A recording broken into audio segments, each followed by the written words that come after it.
നല്ലത് ചെയ്യുമ്പോൾ കൈയടിക്കാനും മോശം ചെയ്യുമ്പോൾ മിണ്ടാതിരിക്കാനും ആഗ്രഹിക്കുന്ന ഒരു സ്ലീപ്പർ സെൽ ഓഡിയൻസ് ഉണ്ട്. സ്ലീപ്പർ സെൽ എന്ന വാക്ക് ശരിയാണോ എന്ന് എനിക്കറിയില്ല. അപ്പൊ അങ്ങനെ ഒരു ഓഡിയൻസിനെയാണ് ശരിക്കും പറഞ്ഞു കഴിഞ്ഞാൽ നമ്മൾ ടാർഗറ്റ് ചെയ്യുന്നത്. അവരിറങ്ങണം. കുറച്ചും കൂടെ അകത്തോട്ട് പ്രദേശങ്ങളിൽ പോലും തുടരും ഹോർഡിങ്സ് കാണുന്നുണ്ട്. കുറച്ചായിട്ട് മലയാള സിനിമയുടെ മാർക്കറ്റിംഗ് സ്ട്രാറ്റജിയില് നമ്മൾ ഈ ഓൺലൈൻ പ്രൊമോഷനിൽ ഫോക്കസ് ചെയ്യുമ്പോൾ പോസ്റ്റേഴ്സ് ഹോർഡിങ്സ് ഒക്കെ ഭയങ്കര പിക്കി സ്പേസുകളിൽ മാത്രമേ കാണുന്നുള്ളൂ. പക്ഷെ ഭയങ്കര അകത്തുള്ള പ്രദേശങ്ങളിൽ എല്ലായിടത്തും വലിയ വലിയ ഹോർഡിങ്ങുകൾ സിനിമ എത്തിക്കുന്നുണ്ട്. ഈ strategy kind of old school ആണ്. പക്ഷെ അതിന് ഭയങ്കരമായിട്ടുള്ള റിസീവിങ് എല്ലാ കാലത്തും ഉണ്ടായിരുന്നു. ആളുകൾ ഇത് അറിയാണല്ലോ. ജോലിക്ക് പോകുമ്പോൾ സ്കൂളിൽ പോകുമ്പോൾ എന്ത് പരിപാടി പുറത്തിറങ്ങിയാലും കണ്ടുകൊണ്ട് വരെ ഇറങ്ങുന്നത്. ആ ഒരു സ്ട്രാറ്റജി അത് ഔട്ട് ആൻഡ് ഔട്ട് രഞ്ജിത്തേട്ടൻ്റെ പ്ലസ് ആണ്. അതല്ല, രഞ്ജിത്തേട്ടനാണ് അതിങ്ങനെ നമുക്ക് ഓഫ്ലൈനിലാണ് ഈ സിനിമ എത്തിക്കേണ്ടത്. നമ്മൾ എല്ലാവരും ഓൺലൈനിൽ അപ്പുറത്തേക്ക് ഓഫ്ലൈനിൽ സിനിമയ്ക്ക് ഉള്ളൊരു പ്രാധാന്യം ഉണ്ട്. വലിയൊരു ഓഡിയൻസ് പുറത്തുണ്ട്. അപ്പൊ അത് നമ്മുടെ ഓഡിയൻസും അതാണ്. ഇപ്പം കുറച്ചുകൂടി പറയുകയാണെങ്കിൽ ലാലേട്ടന്റെ ഒരു സ്ലീപ്പർ സെൽ ഫാൻസ് ഉണ്ടല്ലോ. ഈ പറയുന്ന പോലെ എന്തിറങ്ങിയാലും ഈ പറയുന്ന പോലെ പരാതിയും പരിഭവമൊക്കെ ഉണ്ടെങ്കിൽ ഉള്ളിന്റെ ഉള്ളിൽ ഒതുക്കി വെച്ചിട്ട് അദ്ദേഹം ഒരു നല്ല സിനിമ ചെയ്യും എന്ന് വിശ്വസിക്കും. അതിനെ വിമർശിക്കാനോ തെറി പറയാനോ അല്ലെങ്കിൽ ആ മനുഷ്യനെ നന്നാക്കാനോ ഒന്നും ശ്രമിക്കാത്ത, ആ മനുഷ്യൻ എന്താണോ ആ മനുഷ്യൻ നല്ലത് ചെയ്യുമ്പോൾ കൈയടിക്കാനും മോശം ചെയ്യുമ്പോൾ മിണ്ടാതിരിക്കാനും ആഗ്രഹിക്കുന്ന ഒരു സ്ലീപ്പർ സെൽ ഓഡിയൻസ് ഉണ്ട്. സ്ലീപ്പർ സെൽ എന്ന വാക്ക് ശരിയാണോ എന്ന് എനിക്കറിയില്ല. അപ്പൊ അങ്ങനെ ഒരു ഓഡിയൻസിനെയാണ് ശരിക്കും പറഞ്ഞു കഴിഞ്ഞാൽ നമ്മൾ ടാർഗറ്റ് ചെയ്യുന്നത്. അവരിറങ്ങണം ഈ സിനിമ കാണാൻ. കുറെ നാളായിട്ട് മറ്റുള്ള സിനിമകളെ കാണുമ്പോൾ ഇത് എൻ്റെ ബൈബിളുള്ളതല്ല എന്ന് മാറി നിന്നിരുന്ന ഒരു വലിയ പെർസെൻറ്റേജ് ഓഫ് ആളുകളുണ്ട്. അവരെയാണ് പ്രധാനമായിട്ടും നമ്മൾ ടാർഗറ്റ് ചെയ്യുന്നത്. അവരിപ്പോൾ എന്താ പറയാ, അങ്ങനെയുള്ള ആളുകൾ ഇന്നത്തെ വൈബല്ല എന്നൊക്കെ പറഞ്ഞ്, അല്ലെങ്കിൽ ആ ഒരു ജനറേഷന്റെ രണ്ട് ജനറേഷൻ തമ്മിലുള്ളൊരു ബുദ്ധിമുട്ടുകളുണ്ടല്ലോ. അത് വേറെ മൂഡ്, ഇത് വേറെ മൂഡ്. ഇത് ആ മൂഡിലുള്ള സിനിമയാണ്. എന്നാൽ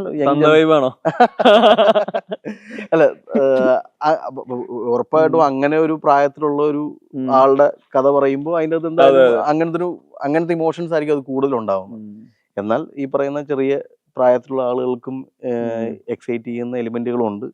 അപ്പം ഞാൻ പ്രധാനമായിട്ടും ഒരുപാട് നാളായിട്ട് മോഹൻലാൽ എന്ന് പറയുന്നൊരു ഇമോഷനെ ഉള്ളിൻ്റെ ഉള്ളിൽ കൊണ്ടു നടന്ന് സങ്കടങ്ങളും സന്തോഷങ്ങളും ഉള്ളിൻ്റെ ഉള്ളിൽ തന്നെ ഒതുക്കി എന്നേലും ആ മനുഷ്യൻ ഒരു ഇറങ്ങുമ്പം ഞങ്ങൾ അതിനുവേണ്ടി കൈയടിക്കും എന്ന് പറയുന്നൊരു വലിയ ഓഡിയൻസ് ഉണ്ട്.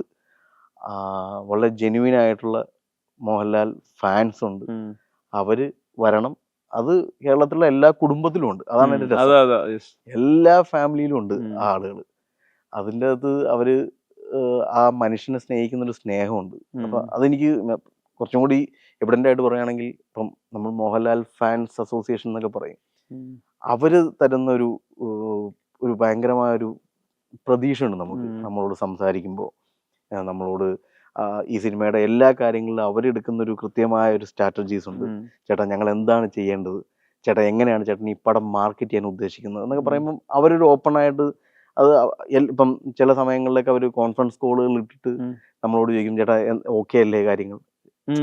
അപ്പൊ ആ മനുഷ്യന് വേണ്ടി അവർ നിൽക്കുന്ന ഒരു പ്രോസസ്. ഞാൻ പറഞ്ഞാൽ അത് കുറച്ചും കൂടി ഈ സ്ലീപ്പർ സെൽസിനേക്കാൾ അവർ ആക്റ്റീവായിട്ടുള്ള ഓഡിയൻസ് ആണ്. അപ്പൊ ഞാൻ എവിടെയെങ്കിലും ഒരു ഫംഗ്ഷന് പോയാൽ പോലും അവർ പുറകെ കൂടി വന്നിട്ട്, ചേട്ടാ ഞങ്ങളിവിടെ ഉണ്ട്, നമ്മൾ ഡേറ്റ് കാര്യങ്ങളൊക്കെ ഓക്കെ അല്ലേ.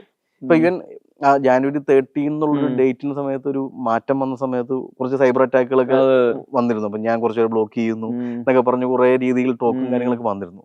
അപ്പൊ ആ സമയത്ത് പോലും ഇവർ തന്നൊരു മാനസികമായിട്ട് സപ്പോർട്ടുണ്ട്. ഇവര് ഇൻസ്റ്റാഗ്രാമുകളിലും ഫേസ്ബുക്കിലും അല്ലെങ്കിൽ വിളിച്ചുമൊക്കെ, ചേട്ടാ ഞങ്ങൾ ഒരിക്കലും ചേട്ടൻ അങ്ങനെ പറയുന്ന ആളുകളില്ല, ഞങ്ങൾക്ക് ഒരു നല്ല സിനിമ ചേട്ടൻ തന്നാൽ മതി.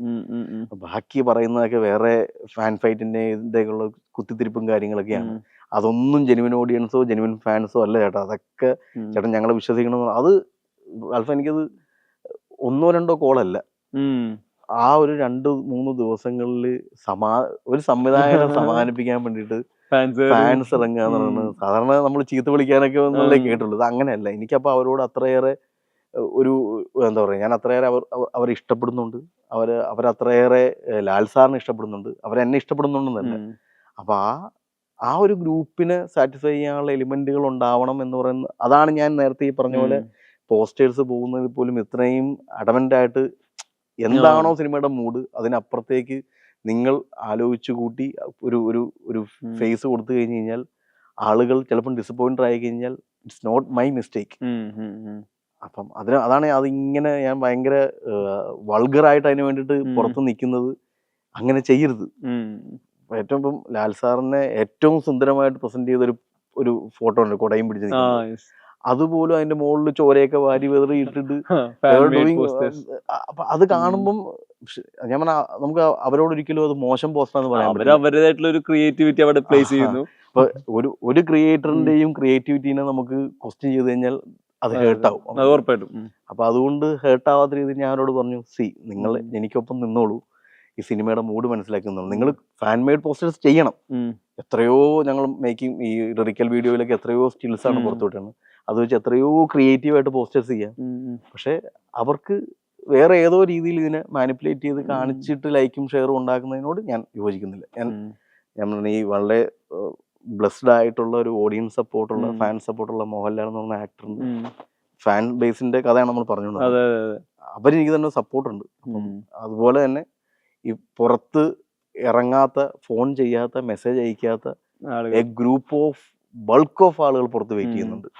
അവരെയൊക്കെ തിയേറ്ററിൽ എത്തിക്കണമെന്നുണ്ടെങ്കിൽ ഈ ഓഫ്ലൈൻ പ്രൊമോഷൻസ് തന്നെയാണ് ഏറ്റവും ബെസ്റ്റ്. പിന്നെ ഇപ്പം മിൽമയുമായിട്ട് ചേർന്ന് തുടരുമിന്റെ ഒരു ക്യാമ്പയിൻ പോയി, ഗംഭീരമായ ഒരു ക്യാമ്പയിനാണ് അത്. അത് എന്താണ് എനിക്ക് ഐഡിയ പറഞ്ഞു, ഞാനിങ്ങനെ ഒരു പരിപാടി മിൽമ എന്ന് പറഞ്ഞൊരു എലിമെന്റും കൂടെ ഉണ്ടല്ലോ ഈ പറഞ്ഞ മലയാളികളോട് അത്രയും ചേർന്ന് നിൽക്കുന്ന ഒരു കാര്യമാണ്. അപ്പം മോഹൻലാലിനെ പോലെ തന്നെ ചേർന്ന് നിൽക്കുന്ന ഒരു എലിമെന്റ് ആണ് മിൽമ എന്ന് പറയുന്നത്. അപ്പൊ അത് അങ്ങനെ അതിനെ ട്യൂൺ ചെയ്ത് മാർക്കറ്റ് ചെയ്യാൻ പറ്റിയതൊക്കെ ഇതിന്റെ one of the best moments ആണ് സിനിമയുടെ. ഈ മാർക്കറ്റിംഗ് പിടിവാശികളൊക്കെ പറഞ്ഞല്ലോ, ഒരു പോസ്റ്ററും പാട്ടും ഈ ട്രെയിലർ കട്ട് കാണുന്ന സമയത്ത് ഇതിലൊരു പോയിന്റില് ഈ മഴയെ പറ്റിയുള്ള മോഹൻലാലിന്റെ ഒരു ഡയലോഗ് അത്ര കണ്ട് ചിരിച്ചു കളിച്ച മോഹൻലാലല്ല, ഒരു മൂഡ് ഷിഫ്റ്റ് ഉണ്ട് ട്രെയിലർ കട്ടില്. നമ്മൾ ഹുക്ക് ചെയ്യുന്ന പോയിന്റും അതായിരിക്കും, സിനിമയുടെ സ്വഭാവത്തിൽ ഇങ്ങനെ ചേഞ്ച് ഉണ്ടെന്നുള്ളത്. ഒരു ജോണർ ഷിഫ്റ്റ് ഒക്കെ പോലെ അങ്ങനത്തെ ഒരു ട്രൈ കൂടെ സിനിമയുടെ പാർട്ടാണോ? അല്ല, ട്രെയിലർ എന്ത് കാണിച്ചോ അതൊക്കെ തന്നെയാണ് സിനിമ. അപ്പൊ അതിൻ്റെ അത് നമ്മൾ ഒരു പർട്ടിക്കുലർലി ആളുകളെ പറ്റിക്കാനായിട്ടൊന്നും ചെയ്തിട്ടൊന്നുമില്ല. അങ്ങനത്തെ ഇപ്പം ഓപ്പറേഷൻ ജാവ എടുത്താൽ പോലും അതൊരു സൈബർ ത്രില്ലർ ആണെന്ന് പറയുമ്പോഴും അതിൻ്റെ അകത്തും കുറച്ച് ഇമോഷൻസും ഈ പറയുന്ന പോലെ റൊമാൻസ് ഉണ്ട്, ഈ പറയുന്ന പോലെ കുറച്ചും കൂടി സോഷ്യൽ കമ്മിറ്റ്മെന്റ് ആയിട്ടുള്ള വിഷയം അതിൻ്റെ ഡിസ്കസ് ചെയ്യുന്നുണ്ട്. സെയിം തിങ് സൗദി വെള്ളക്കയിലും ഒരു ഇമോഷണൽ ഡ്രാമ എന്നാണ് സൗദി വെള്ളക്കൻ എല്ലാവരും പറയുന്നത്. പക്ഷെ അതൊരു പ്രോപ്പർ കോഡ് ഡ്രാമയാണ്. അതൊരു ബ്ലാക്ക് ഹ്യൂമറിന്റെ അംശമുള്ള ഒരു കോഡ് ഡ്രാമ, സറ്റയറിക്കലാണ്, ലൈഫുള്ളൊരു സിനിമയാണ്, കുറച്ചും കൂടി റിയലിസ്റ്റിക് അപ്രോച്ചുള്ള സിനിമയാണ്. അപ്പം മൾട്ടി ജോണേഴ്സ് ട്രൈ ചെയ്യാന്നുള്ളത് എൻ്റെ ഒരു എക്സൈറ്റ്മെന്റ്. എല്ലാ കഥകളിലും അത് ഇപ്പൊ ഫിലിം മേക്കിംഗ് എന്നുള്ള രീതിയിൽ തന്നെ എല്ലാ സിനിമയിലും എല്ലാ സിനിമയിലും അത് പ്ലേസ് ചെയ്യാറുണ്ട്. ഒരു ഇന്ന ജോണർ എന്ന് പറഞ്ഞ് നിന്നാൽ പോലും അതിൻ്റെ അകത്ത് ഫ്ലേവേഴ്സ് ആഡ് ചെയ്യും. ആ കൈൻഡ് ഓഫ് ഫ്ലേവറും മൂഡ് ഷിഫ്റ്റുകളും തുടരുമിലും ഉണ്ട്. അത് തുടക്കം മുതൽ തന്നെയുണ്ട്. തുടരുമില്ല ഇപ്പം ഒരു ഫാമിലി, അതാണ് ഞാൻ പറഞ്ഞത്, ഒരു ഫീൽ ഗുഡ് എന്ന് പറയുന്ന ഒരു മൈൻഡ് സെറ്റിൽ വന്നു കഴിഞ്ഞാൽ ഫീൽ ഗുഡ് നിങ്ങൾക്ക് ഫീൽ ഗുഡ് ആയിരിക്കും.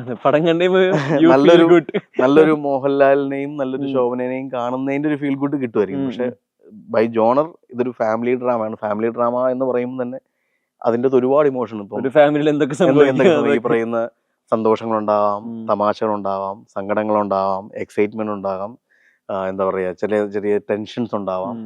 അറ്റ് ദ എൻഡ് ഇതെല്ലാം കൂടി ഉള്ളൊരു കൊളാബറേഷൻസ് ഉണ്ടാവാം. അപ്പം ഈ മൂഡ് ഷിഫ്റ്റ് എന്ന് പറയുന്നത് ഞാൻ ആ രീതിയിലേ കാണുന്നുള്ളൂ. അല്ലാണ്ട് ഒരു പെട്ടെന്ന് ഒരു വേറൊരു കൈൻഡ് ഓഫ് ജോണറിലോട്ട് മാറുന്നതെന്നല്ല. തുടക്കം മുതലേ എന്താണോ ആ സിനിമ അത് അങ്ങനെ തന്നെ പറയുന്നു.